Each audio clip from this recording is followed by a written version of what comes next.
welcome back to Crushing Sounds. My name is Chris, and I'm so excited to be joined by the monstrously heavy Dead Flesh. So, thank you so much for joining me today, guys. Woo! How are we doing? Oh, well, we are great. I'm Chris. He's Chris. You're Chris. We're all Chris right here. We're feeling crisp with Chris. How does Chris feel? Ooh. Chris, Chris was Chris.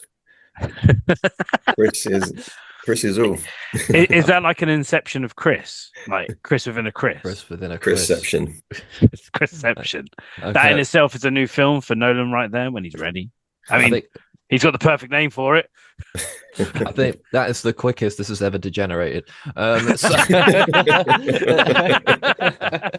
Brilliant. as, So, as you can now tell, you've definitely got the two sane members of the band with you. Good luck. make for the more interesting one for sure. Yeah. So, thank you guys so much for taking the time. Really, really appreciate it. Cool. So, I've been meaning to get you guys on the channel for quite some time now because I first saw you guys at last year's Bloodstock on the Hey. New Blood stage. I always take the time to listen to a couple songs of every New Blood band each year before I go, in case I want to interview any of them, kind of thing. And as soon as I heard Bodies Upon Bodies, I was hooked. So I knew I had to go see you guys. But so I guess we'll jump straight back into it. How did this year's Bloodstock set go for you guys? Because it was epic from where I was standing.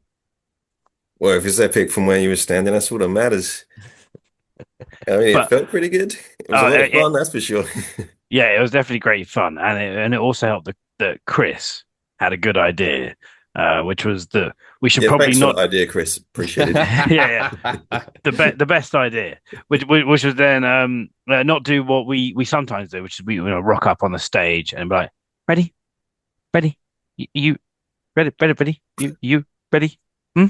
And they'll do all the hand signals where you like wait for someone in the hope they give you the head nod and then you go, okay, 1, 2, 3, 4, and off we go. And then Chris was like, okay, I'm going to play the opening riff of Sick, and then we'll walk on. And then you just figure it out amongst yourselves. I was like, oh, well, that's nice. Yeah, that actually sounds like a not too terrible idea. And it was even better for the idea because 20 minutes beforehand is roughly when sound check ended and the tent was kind of filling up, and it was, quarter halfway there. I could still see the ground. I'm thinking, oh, you know what? Like, this is going to be a good fun set. The amount of people here, lovely. I was happy for it to stay like that. And then when we came back out 20 minutes later and it was absolutely rammed, I was not as happy about that. I was a little bit more nervous about that. I was a bit more like when you can hear the noise of that many people shouting as well as you come walking on. I don't really know if that helped or hindered because I think my adrenaline went through the roof and so did my nervous system. You So got I to be was the first person ever to say, "Oh, I saw the full tent and I wasn't too happy about that." no, yeah, yeah. I was a bit like I wouldn't mind part way through the set, like let me get going and then feel free to come on in. But it was seeing them looking back at you was a bit, uh-oh, let's not mess this one up. But thankfully, again, with the playing stuff, all I had to do was a quick, cheeky little 2 count into the song. We go, lovely stuff. The second it started going, I was very happy after that, and especially when the pits opened straight away.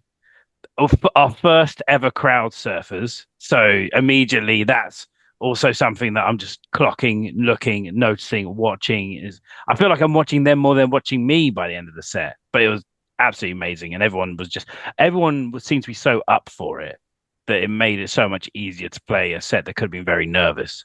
Where there's many gigs I've played where you just go, you got the guys standing there, arms crossed. I'm also that guy as well at some other gigs, and it's just like impress me. So the fact that everyone was really up for it, that helped tremendously for me. Yeah, but it is. I mean, I know it's sort of become Bloodstock tradition at this point to get a new blood band from one year to have them return for the following year to open up the festival. So, when and how did you know you would be returning to Bloodstock? I think we found out back in what, September or October sort of time. Oh It's wow, quite funny. I was that getting a way tattoo at out. the time, talking to my cousin. He was doing my tattoo. She was talking about Bloodstock and how amazing it was last year. And he's like, "Oh, you going to do it again next year?" I was like, "Well, I would love to, but festivals don't really book bands 2 years in a row." I barely got to the end of that sentence, and I got a message saying, "Oh, Simon has offered us to open up Bloodstock next year." I'm like, Right, so scratch all of that. And yeah, that was like none of us could really believe it. I think most of us assumed that he was having us on at first because, like, you want us back on the big stage, really? But yeah, Are you no. talking to the right band? I know a couple of us had already got tickets, so they then had to deal with that situation of selling them on because obviously we're now sneaking in as artists. Let's go. Which were you more nervous for, playing the New Blood or playing the Sophie stage? Ooh, ooh, that's a very interesting question. Well worded question. I like that, Chris. Sounds like something you should answer. I don't really get nervous going on stage and stuff like that. I don't know why. I think I'm any nervousness that I might experience just gets overwritten by being excited to get on there. But I suppose out of the two, I would say the Sophie stage, purely because we were playing a new song that there was every chance for me to completely cock up. Well, no, I feel like weirdly for me it was New Blood and not necessarily nerves for performing it, but more was anyone going to bother? And I know we spent like Chris, thank you again for another glorious idea that you had, where you ended up he got some stickers. And we use those stickers with the date, the time, all that kind of stuff, just sticking all around Bloodstock, just kind of hope that people would come. I know we put a little bit of time into PR as well, with Tom Brumpton from Polymath to try and just see if we could drum up any interest in coming toward the stage at that time. And then you kind of forget that actually Bloodstock is very much a culture of checking things out anyway. And so when we did finally go up to play the New Blood, it was actually quite surprising to see how many people had shown up, and especially on a Sunday. So thank you for being one of those people as well. It is quite surprising when you don't really know, you're not as reliant on a promoter, say like a gig, to bring people in. It's more you're relying on yourself having intrigued someone enough to bother to turn up. So it was a really nice surprise. Yeah, so did you come to check us out based on listening to Bodies beforehand? Uh, Or was uh, this oh look, let's go see what's going on in here? so I do a lot of Bloodstock content on my YouTube channel, so I always make a point each year to listen to a little bit of every single New Blood and EMP band.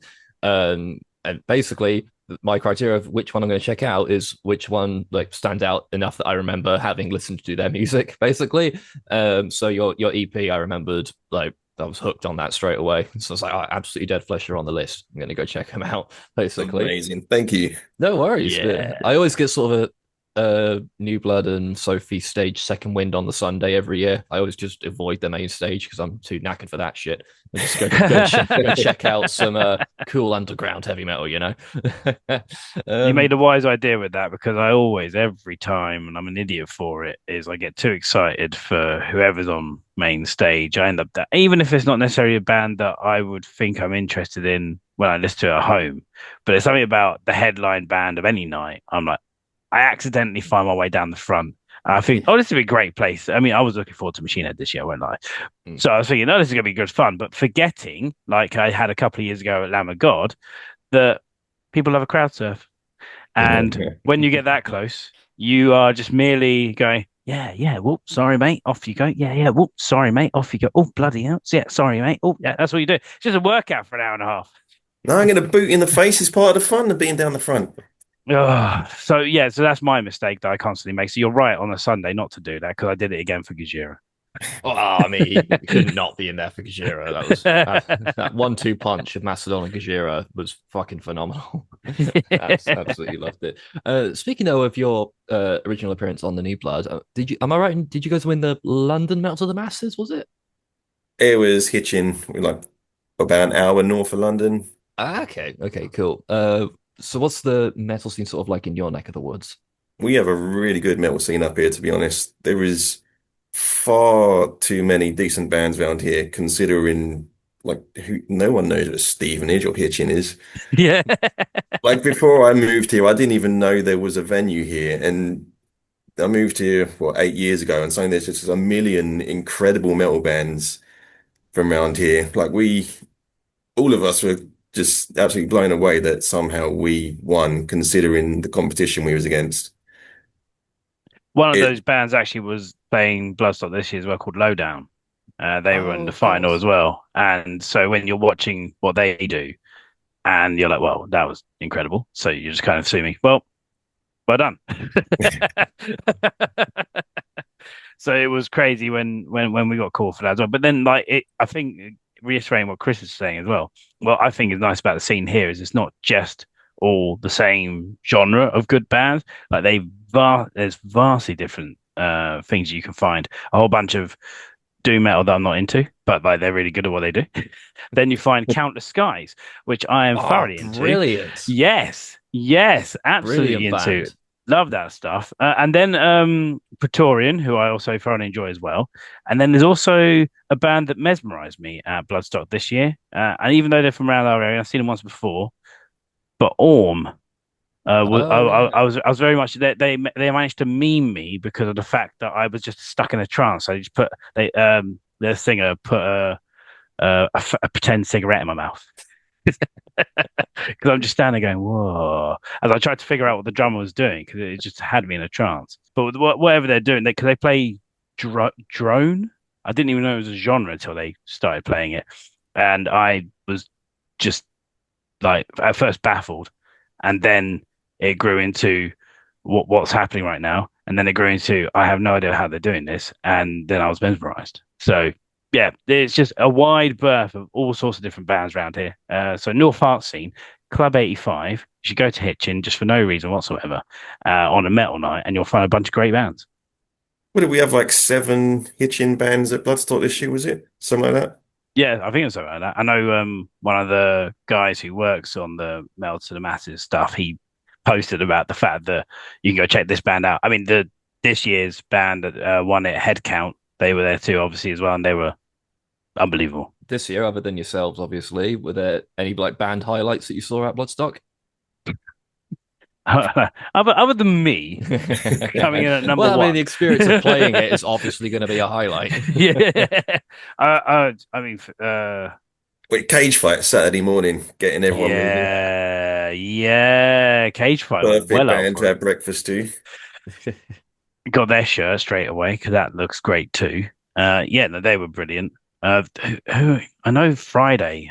I'm just trying to remember who I got absolutely lost with on Friday. Trivium, I was really surprised by. Yeah, I won't Yeah, lie. I don't mind, the classic albums that everyone always talks about. Ascendancy, sure. In Waves, sure. When it comes to Shogun, I could bin it off, and all these other ones. Pretty much every other album after they've ever done, I can bin off as well. But when they played their set, and they're playing from albums I know I don't like, and I'm having a great time. I don't know if it's just because they're having a great time, and that so happens to have just come across to me, or I'm just not being so elitist at that moment in time that I'm allowing myself to enjoy it. But whatever combination it was, they really surprised me with how good they were. I really enjoyed that. yeah. It's like they made it because I'm the same. I'm like a casual Trivium fan, like sort of tertiary Trivium fan, but they made it an event.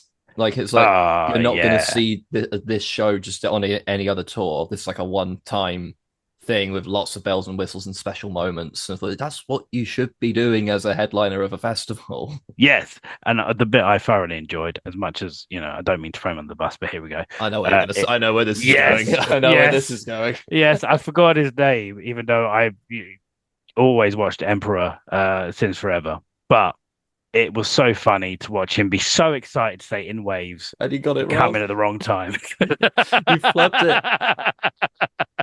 And he just sort of sheepishly walked off. Yeah, I love that they literally brought him out for the beginning in Waves, and I was like, "Oh, do you want to hang out for a few other?" No, no, no, I'm good. Just 4 in Waves for me, mate. He had to get off stage because he spent the rest of the night crying. Yeah. Disbelief of cocking out so bad. I saw the little look back after in. Oh, is it in? Well, well, here's hoping it's traumatized him enough he can actually write another Emperor album. That'd be nice. Yes, that would be lovely. I agree that. That's another great idea, Chris. Really, I'm sticking on the wall. So, what have what has these two appearances at Bloodstock done for you guys, done for Dead Flesh? I mean, they seem to have grown our audience a fair bit. Had a lot of people who I've never seen before stopping us to say, "Oh, that was fucking amazing" on Thursday after we played. So that was really cool. Yeah, it's definitely nice to have probably that many people both times see who we are, listen to what we like, and then actually come along to shows after as well. Because we had that at the Underworld show we played at To the Grave, as a number of people mentioned that they'd seen us at Bloodstock and then come down to the Underworld. I think they might have been coming anyway, but they No, just no, made no. sure to They come. came for us. We are the only reason. I assume they left as soon as we were done. Oh, absolutely. That's why it was so empty. But I mean, considering I think we were on about 6:30, I it's nice that whatever we did at Bloodstock meant that they decided to rock up earlier than they may have decided to check us out again on a smaller stage. I think that it really helps having that being able to play in front of that many people, um, compared to what you'd be normally like a normal gig. So yeah, the what the Bloodstock can do for you as a band is able to just really jump you up the rungs of the ladders, and it's incredible. Not only do they do that, but it's incredible they actually do take the time to find bands they want to try and put, not necessarily push, but to give the opportunity to, and then it's down to you to decide what you want to do with that, and if you want to take anything from that or not. And hopefully we've been able to grab as much as we possibly can, and then we just see what happens next. Yeah, amazing. Cool. So we've gushed about Bloodstock enough. Let's Whee! take things back to the beginning, so to speak. How did Dead Flesh come to be? Oh, We started off just jamming during lockdown. I think Nelly wanted to learn to do vocals, so we were just slapping our way through some Whitechapel covers, and I and was doing a terrible Phil Bozeman impression. It wasn't even remotely Phil. it was just lots of cocking around just for the sake of just playing some music after months and months of not being able to do anything. Brought the other guys in, thought, oh, this is pretty good. Let's actually do something. Yeah, and we've all worked together in different bands previously, so it's more just for whatever reason we've never all worked together in the same band, and it kind of just spawned off of just messing around, play, not really knowing what the focus was during the whole code because I've got Crohn's disease, so I had to shield a lot during that time. And then every time that there'd be like a lockdown of some remote, but it'd be like it's kind of locked down, but not locked down. They'd be like, "You must live in your house and go nowhere." And I was like, "Oh, okay, okay." So that constant reminder that you know I could quite easily be taken out by a virus was interesting enough to make me want to try different things. And then during that case, we brought Richard in my mind. I was like, oh yeah, let's have him on bass because I remember he's good at bass. And then he was talking about vocals, and I was like, you know what? Yeah, I really like drums because drums is what I play in a bajillion bands, and all of the North Heart scene. I play in every band in North Heart scene. but, but it's then when he talked about wanting to do vocals, he'd previously been a vocalist, in a different band, so I knew he could do it. I knew he had chops for it. And I was getting more and more like, oh, I don't really know if I want to do vocals in front of people. I just like messing around doing it because I'm not very good. And so actually, but yeah, if you put me back on the drums, I'd be happier. And then we all just managed to plant ourselves in the right places for it to then just kind of come out of nowhere. And it's also the first time, I think because of that, our writing styles are a lot different in that previously it used to be people would go away, write the entire song, come back, we rehearse the entire song. And now this is a lot more we turn up into the room. And it's not always meant to be a writing day. Sometimes it is just we want to go for a set. Chris will then play something in his warm up. I'm like, that's a brilliant riff. Let's turn it to a song. I've been there. I've been there. But then we were all just chucking ideas into the pot and it just kind of grows, not organically, because sometimes we'll do two or three riffs and then someone will take it away, but it's a lot more collaborative than it used to be, where it's someone's idea and then and that's what I've used to in pretty much every band I've ever been in. Which is weird considering when you hear about anybody talk about bands from pre this era, they Mhm. all used to be, well, yeah, we all got in a room and played together, and that's how we wrote the songs. So it's quite funny that this is the very first band where I do that. So obviously your style is very much in the deathcore camp. So we mentioned Whitechapel already, but Yeah. were there any other like bands, artists that were really big inspirations in those early days? Well, I'll say for me, it's quite different because I focus a lot on death metal, Right. and Chris has a completely different load of genres that he enjoys, which is where I wonder if the clashing of genres is what helps. Yeah, I think inspiration wise, we're all inspired by like different bands and different styles, but none of them, I mean, we've ended up sounding like certain bands, but it's more just like, oh, we'll take one style from this band that I like, then I'll write in this style that I like, and it just ends up kind of mashing into something completely different. Like I listen to a lot of like kind of, I don't know, chaotic hardcore, like Every Time I Die, The Chariot, and stuff like that. And so a lot of my writing is very kind of busy, like lots of notes in weird places and stuff. And then we'll combine it with like Nelly's just like, oh, there, so I had as many blast beats as I can fit in. And it kind of molds into something completely different from either of them, which feels, I don't know, it just feels like a really cool way of things coming about. And yeah. Yeah, weirdly, it's not like even though we've ended up in deathcore, it's not actually the genre I think any of us were thinking of trying to write. It Okay. just so happened that when we meshed our ideas together, they kind of lent nicely in there. But I wouldn't even, Mm. there's a number of our songs where I wouldn't even say they're traditional deathcore songs. Even Bodies, I think you would struggle if you were to put that into any other band because it's more like a death metal song. And then Yeah. you can kind of quite easily see where my love of death metal is.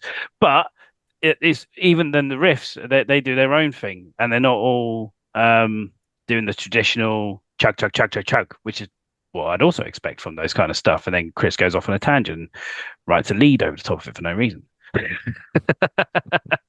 which is not what I would be used to in the stuff that I would listen to. And I quite like that I can be surprised because I'm not in most of the bands that he enjoys. I think are ridiculous, and vice versa. Most of the bands I enjoy, he thinks are ridiculous. So we don't listen to each other's styles, and that means when we're hearing what we've brought to the mix, it's like, oh, what a great new idea you've had, not realizing for that other person they've known of it, for decades.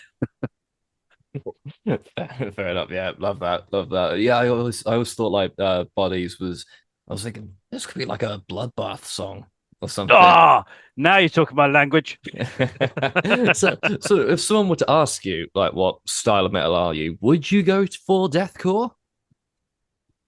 I I think for me, I would still because I think if I listen to other deathcore bands, we have the similarities there where I wouldn't be too. Again, I don't really mind if someone wants to label it deathcore either because it does have a lot of the chunky riffs from it, but I wouldn't say that's the only thing we're doing with it. Yeah, I don't know if Chris would agree with that though. No, I think deathcore is such a varied genre anyway. Like if you look at bands like Bring Me the Horizon and compare them to Thy Art Is Murder and compare that to Carnifex, they're all deathcore. They're like three completely different bands. And so I feel like it would fit in, like it's a, I don't know, it's a good descriptive way to kind of fit us in without being too specific. And without being up our own butts, going like, "Oh, we're above genres." It's like no, we're very aware that, yeah, and there is a sound and an element, and I'd say deathcore sound and element is certainly throughout all the songs, regardless of where it was inspired from. I'd certainly say it's there, but I much preferred, as you mentioned them, Bring Me the Horizons rock era. That was much better because I don't think he can scream at all, but I think he's got a great singing voice. So I really enjoy those albums that other people seem to hate. Well, I mean, I always said that I'm not a fan of either era of Bring Me the Horizon, but I think they're a better rock band than they were a metal band. I'm with you on that one. But truth be told, I'm somewhat of a newer convert to deathcore. When the subgenre was like gaining momentum in like the mid to late 2000s, I wasn't a huge fan of it. However, I don't know if it's my sensibilities have changed or if the genre has evolved, but I feel like we're kind of in something of a second wave of deathcore. It's like there's a lot of new ideas coming to the front with bands like, Lorna Shore kind of thing. I don't know if you guys would say that your music kind of fits in that pocket of this sort of second wave of deathcore, which I've literally just made up. Well, I think a lot of the modern stuff, they're leaning more towards the kind of blackened influence as well. That's probably why I Uh, like it then. yeah, maybe. I feel like you band like Mental Cruelty, Lorna Shore, stuff like that. They're leaning a lot more like blackened deathcore, a lot faster riffs, more blast beats. I think a lot traditional deathcore, a lot of it's like just slow, big riffs, slow tempo stuff. And far too many Uh, breakdowns. yeah, that's it. Like breakdown's such a huge part of it. And a lot of these newer ones, the breakdowns are there, but it's more, I don't When know. I the feel like I song know what I needs mean, it, but I don't know how to say yeah. it. But no, I think I agree on that because more when the song requires a breakdown, they now seem to bring it in rather than, oh, we're deathcore, so we have to open with the breakdown, and then the chorus is the breakdown, and the outro is a breakdown, and it's all a breakdown. It's just 3 minute breakdown, and you're like, I don't even know what I listened to there. I think a lot of new deathcore feels more like death metal with extreme vocals than deathcore, if that makes sense. Yeah, I could see that. I could see that for sure. It's like vocalists doing the vocal Olympics over traditional death metal songs rather than writing actual deathcore, which I think is part of why it seems more acceptable. Like, I don't know if that's the right word, but it doesn't seem to be getting the amount of hate that it did back in like the early 2000s when you had like bands like Job for a Cowboy and stuff doing it. Yeah, it did. Yeah, Death Dead did seem to get put through the ringer a lot through, Yeah. which was I always found ironic considering it's basically extreme metal, and that's sort of the Yeah. umbrella you would expect to be elitist against everything outside of it.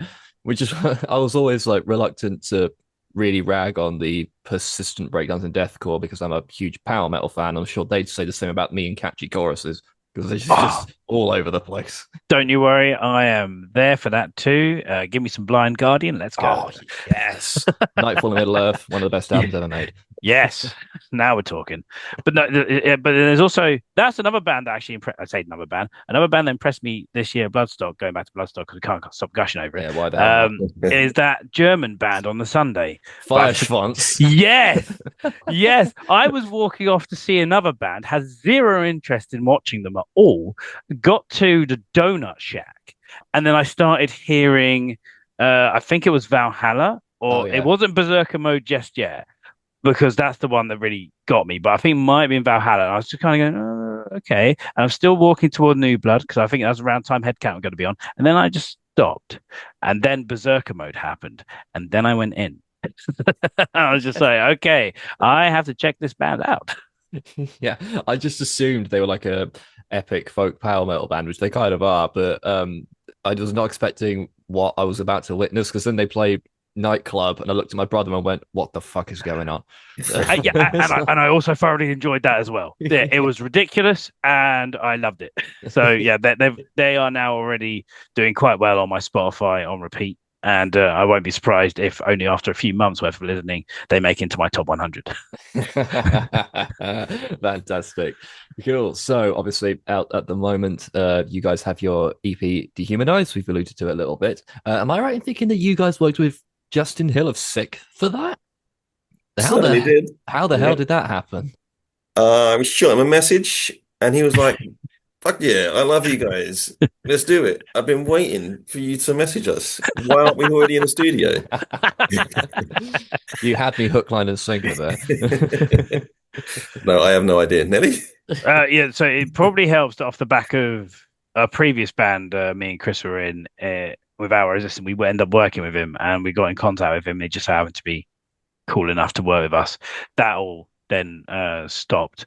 But we then had that contact and that relationship to be able to go, right, we've got a new band. Do you fancy working with us for this stuff? And he's like, yeah, let's go. And he has a really amazing way of working with bands. So I highly recommend him if anybody is looking for someone who isn't just recording, but also producing, because he knows every instrument. Like, he knows the drums, better than I do. He knows the bass and its gear better than any bassist that I've met. He seems to know the guitars better than the guitarists, and because he does vocals, he was also able to help vocalists as well. So everybody throughout the process is getting unique and different treatment that allows you to really do your best for the work that you're doing. And then he'll also challenge your ideas as well, which is I think is brilliant. So there's some songs where we've gone in, done what we would normally do, and then he's gone, why? And you go, oh, because it sounds great. It's like, well, what about this idea? No, no, no. What about that idea? No, no, don't like it. Don't like your ideas. Go away, Justin. You don't know what you're talking about. You're not the music. And then you then record his idea anyway, and you listen back and you go, oh yeah, what am I doing? My stupid idea. You know what you're talking about. Yeah, your idea was definitely better. I love that in a producer when you do something and they just go, "You Yeah. sure?" And he Yeah, does it that's really nicely because especially when I do a mess up on a take, my favorite thing is over the headphones. I'll get great take, great take. Let's do another one. that was really good, but let's try it again, but this time less shit. Yeah. I love the you do it and you've made a mistake and they'll just go, okay, great, one more. Yeah, And then just straight by. Oh, we're doing the double track, right? No, just one more. yeah. Like, yeah, I've got so many to work with here. Let's do another one. No This one's reason the whatsoever. banker, and definitely not the take I'll be using because you fucked everything else up. One more with feeling. Yeah. I mean, clearly worth the investment though, because it sounds monolithically heavy. That EP sounds fucking brilliant. I mean, I've banged on about Bodies enough. Probably the catchiest death metal song I've heard since Eaten by Bloodbath. But has that song become a fan favorite, or is it just too infectiously entertaining not to play live every time? I think it's a fan favorite. I mean, people seem to get moving to it, and every time we have like something like this, that seems to be the one people always say, "Oh yeah, I love Bodies Upon Bodies." Oh, what a tune in that! It definitely is the one that people talk about the most. So I like the fact that it is. I just wish it was a little later in the set than the second song. I would like to point out that we choose where to play things. Yeah, but there is also a democratic vote, and if I get voted out, then I get voted out. I have to put up with that. And also, actually, right. So I also blame Guinness, our bassist, for this as well, because the original version song did not have a final blast beat at the end, and it was during the mixing phase that he decided we should have a blast beat at the end. And so when I had worked in enough blast beats that I could just about play in one song, and it just hit, the level of like performance versus quality, he added in another round, and I have to now somehow find extra energy for that song. But when I do listen to it, when I do play it, is great. So, I hate him, but well done. Great. Is there any sort of deeper meaning to it, or is it literally just about where the violence starts?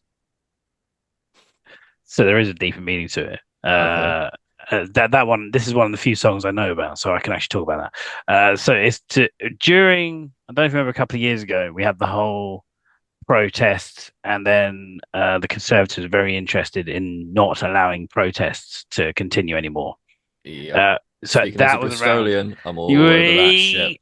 I think it was around the same time. So it's that's what Richard was really interested in writing about at the time. So Bodies Upon Bodies is very much a politically motivated song about the ability to riot. Well, I say riot, but to protest. And then if you were to not continue with those protests, or if you shut that down, it can then build into riots because you're forcing somebody not to do anything, and then it just leads on and on and on from there. And then he took the lyrics further to be about the bodies stacking up each other. So I thought it was brilliant. Yeah, fair dues. Yeah, it's such a fucking good hook. That Bodies Upon Bodies. It's just so simple, but it's great. I love it. Can't get enough of it. No, when he first did that, I was like, this is why you write the lyrics, because I'd have never have done anything like that. I mean, that was a really cool one because we didn't hear that until we was in the studio. Mm. Like Really? we played it live a few times before we recorded it, but he completely rewrote all the lyrics in the studio. So the first time we heard bodies, upon bodies, upon bodies was once he'd recorded it. So we're hearing it like quad tracked or whatever on these amazing speakers in his studio. And it's like, fuck, that's cool. None of us were expecting it. There's that look you give to each other where you're like, what the? Uh, is this actually okay? You sound like a real band now. That was what I literally said. I didn't want to be that guy who said it, but I literally said those words. Every fucking band says it at some point. Right, I mean, I don't mean to dismiss Holy P. I love Swallowing Nails as well. That song also has got really good rhythm to it. You guys have got really good sense of the rhythm. It's so infectiously entertaining to listen to. But of course, earlier this year, you released your new track, DNR. What does that stand for? Do not resuscitate. I was wondering if you Hey. could come up with a silly name there because I he was does want trying to to, come. but I was like, how long can I leave the silence? Oh, get that I looked R open straight to wide Chris on open. that one because normally he'll come out with three words that it definitely isn't, but they are the correct three words. Fair enough. Is it a one-off, or can we expect new stuff coming very soon? We're releasing a new song in what, 2 or 3 weeks. Hey, there you go. Another gnarly, aggressive one to get your teeth sunk into. You think you're a fan of bodies? I think you'll like this one. It's another fast one, so start Fantastic. doing your stretches ready now. Cool, but that's too soon. It's going to obsolete the video. What's coming after that? Lots of stuff that isn't announced yet, so I don't know if we can say it or not because I don't know when it's going to be announced. I mean, if you want to be nice, you can give me a scoop.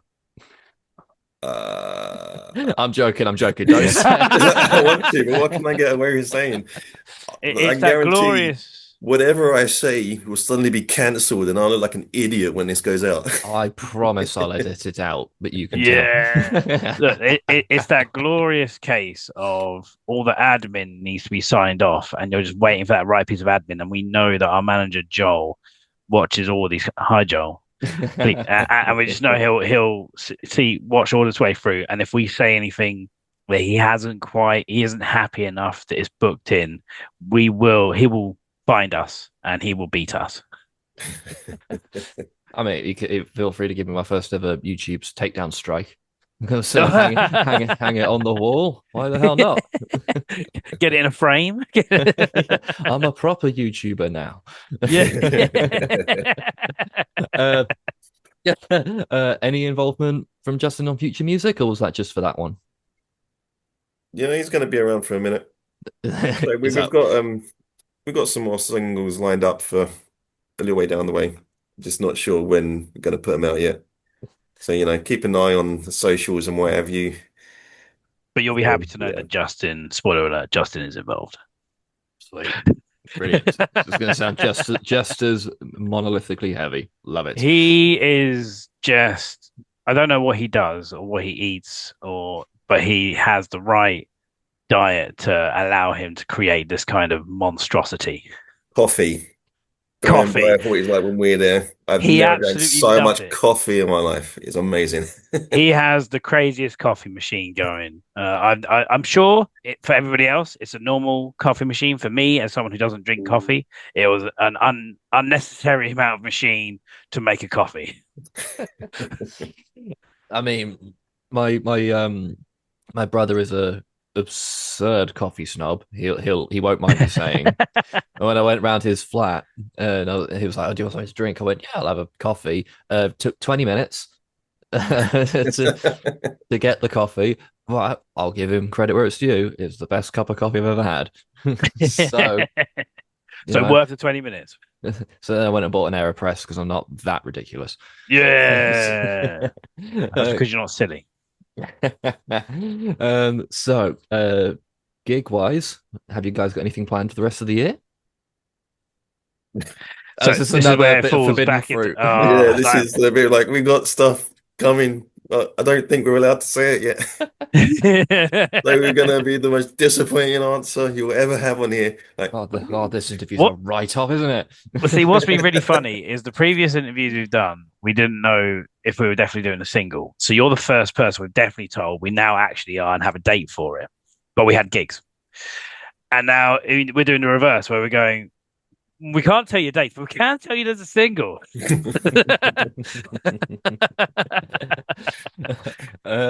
just sitting there What? like, why are we doing this? We should have done this in a few months. um, obviously, you can keep this one vague if you want as well, but any chance of anything in the Bristol way? Right. Okay. So I was going to save this for post interview. However, I would love to do some more stuff in Bristol because I've done it with a few other bands. But I don't know who's best to contact. Do you know who's best to annoy? We're gonna use your YouTube channel as like a Yeah, sounding board. like Like, please book us, book us, book because us. I really liked going to, and here's why. I really liked going to the HMV in Bristol because it had a whole bunch of DVDs that I was very much interested in, and it's the only place I've been to. So it had a whole array of Doctor Who, which was lovely. I could get a box that I hadn't quite purchased yet, and then I also got the second part to the Three Musketeers French version because in there they actually had it compared to the other HMVs I've been to. So I'd love to go back to Bristol again for a gig so that beforehand I can arrive early and go to HMV. Because Love Nelly that. lives in the only part of England that doesn't have access to the internet to order stuff. So he has to go to obscure towns to play gigs just so he can go shopping. It's true, but also there is nothing like just scanning through a CD collection or scanning through a DVD collection, whereas like scrolling through it is boring, whatever. That is. I mean, So if Yeah, you know like, anyone to annoy about gigs in Bristol, we would love that. try the Griffin. in So, fact, if you Champion. know the guy who runs the HMV in Bristol, maybe message him there. Yeah. Two birds, one stone. That would be very convenient. If you want to, like, if you just let him know Dead Flesh would love to play here, like, I would be the happiest imagine man that. alive. That would be so good. That would be great. I would be there, like, before sound check. Brilliant. Fantastic. Cool. So, everyone watching, please check out the links below to check out Dead Flesh's music, their socials, and keep abreast of these very secretive live shows that will be announced in due time. Sounds like you don't want to miss them. So, we are nearly done. However, I like to end Ooh, these interviews the same way every single time with some lovely. random quick fire questions that have nothing to do with anything. Think as long or as short as you like. Feel free to fight it out between the two of you. You don't have to agree. So, just some light-hearted questions to see us through to the end. So, first question, I'll start with the classic. Do you prefer modern metal or traditional metal? Ooh. I'm gonna go modern. I don't care. It will upset some people, but yeah. Yeah. Surprisingly popular option these days, I must say. Yeah. No, I feel yeah. like it always should be modern because surely whenever people are doing something new, they should always be pushing the boundaries and try to create something new. So while we should be appreciating the old stuff, and obviously there are some bangers back from I don't know how far back you're counting traditional metal, but in Let's theory, the say Black newer Sabbath. stuff should always be the best stuff because people are always getting better, people always finding new techniques, pushing boundaries. I mean, fair enough, it ain't always going to happen like that, but I feel like that's what it should be. Yeah, I'd agree with that. And I feel like yeah, if you go through my playlist, unless it's, they're not included in metal, unfortunately. Otherwise, I'd be like traditional because status quo. But if we're not including status quo, then yeah, I'd go modern because that's probably what excites me more than traditional. It's not that traditional was bad; it's just I'm more excited by it. Yeah, fair enough. Circle Pit or Wall of Death? Circle Pit. Wall of Death, I don't have the stamina for a circle pit. That's, Oh, I don't get it. It's just exercise. yeah, Jaeger bombs are your friends for that one. Don't you worry. Brilliant. Small venue or festival stage? Playing or watching? I was thinking playing when I wrote it. Playing festival because there's more people, there's a bigger stage. I get to run around on the stage, completely contradicting what I just said for the last question. I like that. No, yeah, yeah, the festival stage definitely gives me the adrenaline rush. I love playing all the gigs though, so it wasn't really a particular favorite. But yeah, if you were to give me a festival stage, I'd run in right up there. I got a drum riser. Let's go. Ah, of course. But Sweet. watching little club gigs all the time. Oh The yeah, smaller the venue, the more I'm going to enjoy it. sweet. Uh, best festival food. Ooh, I really liked Spudman's kebab Everyone likes spud. Spudman. Like, but when he put the kebab on it, like I was just like, this is genius. Like, it shouldn't work. It should not work. It does work. When I was at Tech Fest a few years ago, I can't remember the name of the stall. There was a little like Indian food stall, and they done chips with tikka masala spice on it, and I had them every single day. They were amazing. So that Nice. Uh, favorite band or artist? Okay, yeah. Well, I mean, I've already mentioned mine, haven't I? Status quo. yeah, I probably have already as well. Every time I die, Yeah, nice. Cool. Three films you can't live without. Lord of the Okay. Rings, all three of them. Yes. Yes, that's always the secret correct answer to that question. That's a terrible answer. That's a wimpy answer, and Get that's not out. even remotely good. Like that. Coming from a Well, Doctor Who fan. yeah. Right. So And the first film I like Doctor Who for the record. so I became a Doctor Who film number one, Doctor Who film number two.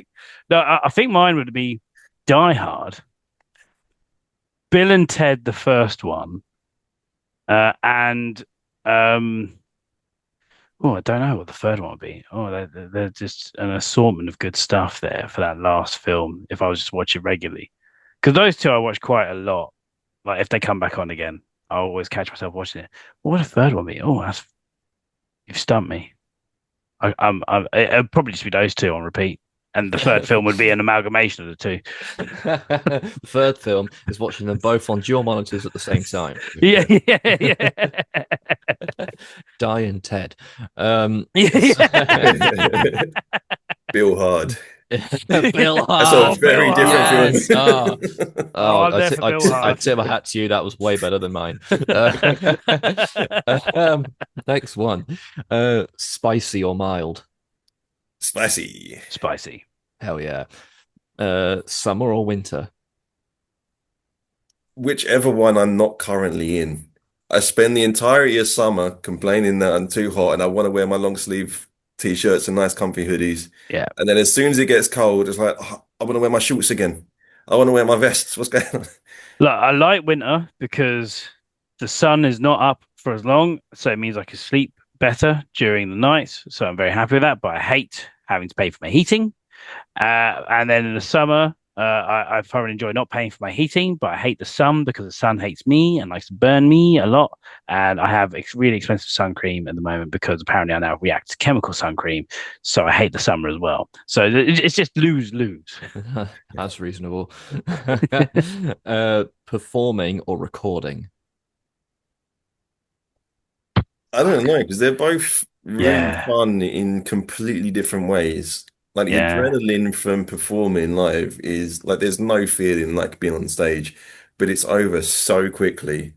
Whereas recording, it's just so much fun, just experimenting and it's like I mean, you're spending a whole day with your best mates just fucking around with doing the thing you love. I don't know, that's a I tough also one. really like turning up on a recording day when it's not drums and just being in there to just hear the creativity coming together. Most of the time, they don't need my opinion because I just hit stuff, but it's just nice to like witness what you would normally see. I don't know if you grew up the same way I did, but I used to love watching the DVDs on albums. So I'd be watching the behind the scenes stuff and you're just seeing them creating the things. So when I then get the opportunity to live that myself, it's amazing. But then also on the same DVDs came their gigs. And I also loved the idea of playing the gigs. So I don't actually have a preference. I'm going to be one of those idiots that just say I love both. Yeah, Yeah. And fair but enough. for totally different reasons. Yeah, I fair think enough. both of them are such singular, unique experiences that I wouldn't be able to pick which one I prefer. I love them both. Yeah.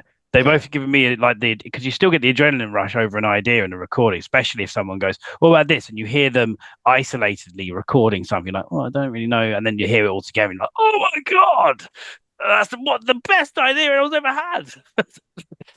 Yeah, fair enough, fair enough. And final question: favorite Dead Flesh song? Ooh, sick.